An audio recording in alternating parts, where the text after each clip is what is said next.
The Pittsburgh Steelers, one of the biggest stories of the offseason, they're going all in. Wow, high-scoring, thrilling affair over there in New York with your former quarterback, Justin Fields. Dahn, are you guys winning the Super Bowl? If you recall, on Friday, I said if they lose week 1, the season's over. And if they win, we're going to the Super Bowl. On that note, ladies and gentlemen, it is time for the first 15. We'll be doing this on Overreaction Mondays throughout the rest of the year. We think these are the top 5 things that you need to know about, and if we miss a couple, we'll certainly pick those up. This is the first 15. Let's get to it. Number 5 starts in the Steel City. The Pittsburgh Steelers. The Rodgers reminder. Still got it. You know, there was a lot of conversation last year about whether or not this guy is worth a damn at professional football. You know, he flew all the way from his home in beautiful Southern California. I mean, he's got a gorgeous. Oh, yeah. Huge. Good views. Waterfront. He walks on that beach, too. He's got his dog, Apollo, coming around. You know, he's having a good time. It's a beautiful house. He said, you know what, I'm going to go fly back to New York whenever they get the new GM, new head coach. I want to talk to them personally. So I want to go ahead and just kind of see where they're at. If they're to move on, hey, that's their prerogative. They can do what they want to do. But just wanted them to know that I would like my Jets tenure to end in a good way, is what he told us. Verbatim. Flies all the way over there. It's about 4.5, 5 hours, depending upon the jet stream behind him. Yep. You know, over there. Maybe 5.5, depend. Yeah, there's, you know, a lot of that thing. Gets all the way down there in Teterboro, drives over to the facility, sits down. Aaron Glenn says, you can go and get the fuck out of here. That is... pretty much. Yeah, we don't want you. Now, I don't think those were the exact words. Now, the way Aaron describes the encounter and the lack of description of the encounter from Aaron Glenn makes us believe that it probably was a pretty uncomfortable situation. No doubt. So then Aaron leaves, and now he's trying to figure out his life. Remember, close personal friends going through a cancer battle, we would then inevitably learn. Had to be there for them. People that rely upon him were going through some very heavy things. He had his offseason. He was thinking about potentially retiring. Doesn't join any team. Everybody's loud. This guy needs to make his decision for a draft. A little later, that was going to happen. No. He was going to be making decisions for a long, long time at that particular case. In the Pittsburgh Steelers, Mike Tomlin was calling him every single week, checking in on him, seeing how he's doing, how's it going. They were preparing an offense, allegedly, for Aaron Rodgers, even when he wasn't a Pittsburgh Steeler at the time. So you wonder, with all that shit and all the noise and everything that's going on, how would it fare? Thought it was going to be a cagey affair because these two teams, obviously defensive stout. I'll tell you what, Justin Fields might be the right fit for an Aaron Glenn offense in New York. They might have some things to be excited about. And on the flip side, Aaron Rodgers slicing dicing for 4 touchdowns. You Steelers fans got to be losing your mind, Tone. Yeah, we are. It was really cool. Once the Steelers got their first kickoff and you saw Aaron run out on the field, like, it was a surreal, like, holy shit, Aaron Rodgers is our quarterback. And then you watched him orchestrate that offense like Leonard Bernstein. It was a thing of beauty. You were up to the line, just changing plays, manipulating the snap count. Like, it was awesome. Everyone got involved. Like, literally everyone on offense got involved. 4 touchdowns. Oh, and he had a game-winning drive, which is what, you know, is something that we haven't had in a long time. It was so cool to watch Aaron Rodgers be a quarterback for the Pittsburgh Steelers. 4 tides for him. DK Metcalf had some big-time plays. Had a first drop early. Obviously, there were some other things going on, but you can see that DK is worth the money, and DK is the best athlete whenever DK is wherever DK is. Yeah. And not only that, you guys have a kicker who is potentially doing a hold-in, Chris Boswell.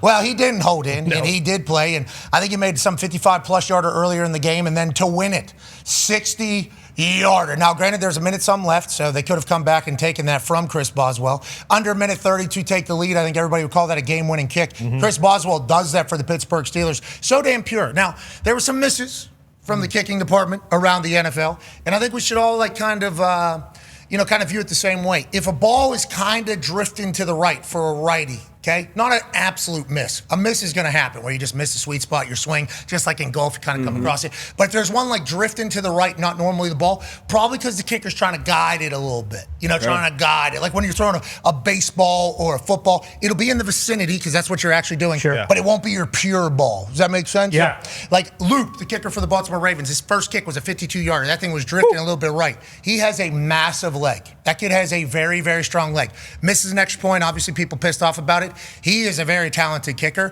So his first one going a little bit to the right, I'm like, ooh, he was trying to guide that a little bit, probably thinking about it. Still goes in, still very good for a very long time. Boswell hits this 60-yarder. Under pressure, first week, contract dispute. Okay, money. This is actual, every ball is a money ball. Yeah. Every ball is a money ball. This was supposed to be a 58-yarder. They actually lose. Yes, they did. 2 yards to play before that. They try to pick up a couple more yards from him and ends up going back. So he comes out there. This ball is pure. And that leads to Mike Tomlin describing Chris Boswell in only a fashion that Mike Tomlin could describe a kicker. And I can't say enough about Boz. And our kicker is a serial killer, man. He got a low pulse rate. He can't wait to deliver. That's what I'm talking about. Boz is not thinking about guiding it. Boz isn't thinking about anything. Boz said he just goes out there, thinks about his steps, hits the ball, doesn't even watch it, and just leaves the field. One of the greatest of all time. Happy he got a chance to step up and perform and deliver for the Pittsburgh Steelers. Hell of a start for Aaron Rodgers there.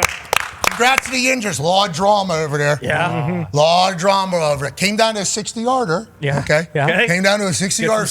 Big hit, Jalen Ramsey too. New addition. Big hit, knocking that ball off the Garrett Wilson late. The way he's talking is he loves the culture of the Steelers. Oh, yeah. Like, he's talking like he's doing a lot of like, hey, this is how we play. We're not going to let people kind of come in here and not play us style. It's like, it does feel like Jalen Ramsey's supposed to be a Pittsburgh Steeler. Yes. Same with Aaron. Yeah. I mean, even watching Aaron and him walk off with Cam Hayward at the end, Cam and Coach Tomlin have walked off the field together basically for like the last 5-6 years since social media has really been capturing it. We don't know how much longer before that. But them waiting for Aaron and then Aaron walking with him, like, this is a cool moment. Very cool. This is a very cool moment. Especially walking out of the stadium that he was at last year, and once again, fly all the way over there.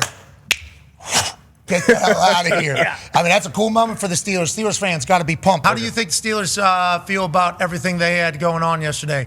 Cam Hayward, Mike Tomlin, obviously waiting for Aaron Rodgers. Huge part of the storyline of the offseason. DK Metcalf has a big game. Jalen Ramsey wins the game for him. I mean, everything that is... Jonnu Smith touchdown. Huge plays out of Jonnu Smith. Everything, Artie Smith's offense looking good. I mean, everything that was talked about kind of came to fruition yesterday, and they get a huge win.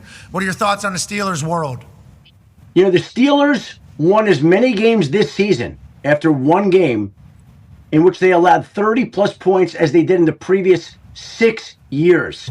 So they had gone 6 years without giving up that many points and scoring that many points to win. They won in an unconventional way. We talked during the offseason about how these were not your father's Steelers. They were going out, making trades, doing deals, making big-time acquisitions. Like, we never see the Steelers act like that. Well, guess what? We never see the Steelers win games in shootouts like this, the way that Aaron Rodgers did yesterday in New York against the Jets. Obviously, he took it personally, but they win 34-32. Chris Boswell, in the past, when some team has scored over 30 against Pittsburgh, which doesn't happen very much, they don't score over 30 to win that game. Yesterday was the first time they did that in 7 seasons. So clearly this team can do it a lot of different ways. And Rodgers is inspired, and Jalen Ramsey comes up there and lays the wood on Garrett Wilson to close out the game at the end of the game. Another one of those acquisitions. And so, that's a strong start for the Pittsburgh Steelers. Aaron Rodgers